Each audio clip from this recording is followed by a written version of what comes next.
മുനിഷി അനീഷിൻ്റെ അടുത്തുനിന്ന് മാറുന്നേ ഇല്ല. അനീഷിനെ ഇട്ട് അങ്ങോട്ടും ഇങ്ങോട്ടും എല്ലാം പോകുമ്പോൾ ഓരോ തട്ട് കൊടുത്തിട്ട് നിൽക്കുകയാണ്. അനീഷിനെ കുത്തി സംസാരിക്കുകയാണ്. അയാൾ ആർക്കോ കൊട്ടേഷൻ എടുത്തിട്ട് വന്നതെന്ന് തോന്നുന്നു മുനിഷി. അനീഷിനെ ചൊറിഞ്ഞ് ചൊറിഞ്ഞ് ചൊറിഞ്ഞ് നടക്കും. അനീഷിൻ്റെ പുറകെ ഉണ്ട്.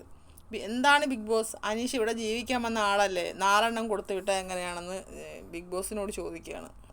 ആർക്കെങ്കിലും എന്തെങ്കിലും കൊടുക്കണം അനീഷെ, പ്രണയാഭ്യർത്ഥന മാത്രമല്ല, ഇച്ചിരി മാതളമെങ്കിലും കൊടുക്കാനെന്ന് മുനിഷി പറയാണ്. അനീഷ് ചിരിച്ചുകൊണ്ട് നടന്ന് ഇങ്ങോട്ട് വരുന്നുണ്ട്. അനീഷ് തിരിച്ച് ചെന്ന് ആ മാതളം എടുത്ത് ആ മുനിഷിയുടെ വായിൽ വെച്ച് കൊടുക്കുന്നു. അപ്പോൾ അതിലെവിടുന്നുണ്ട് പറഞ്ഞേ, ആ പറഞ്ഞതിൽ അനീഷേട്ടന് സന്തോഷമായി, അതുകൊണ്ട് ഇത് വായിൽ വെച്ച് കൊടുക്കുന്നത്. അതിലേക്കും സരികയ്ക്കും എല്ലാം കൊടുക്കുന്നു അനീഷ്.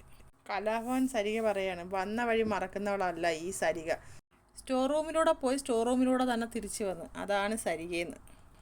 അപ്പം മുൻഷി ചോദിക്കുന്നു, അപ്പം അത്രയും ദിവസം നിന്നെ പെട്ടിക്കകത്ത് പൂട്ടിയിട്ടേക്കുമായിരുന്നു ഇതിന് വേണ്ടിയിട്ട്. സരിക പറയാം, വീട്ടിൽ പോകാൻ പറ്റത്തില്ല, നാട്ടുകാരുടെ ഡ്രസ്സും മൊത്തം എല്ലാം വാങ്ങിക്കൊണ്ട് വന്നിട്ട്.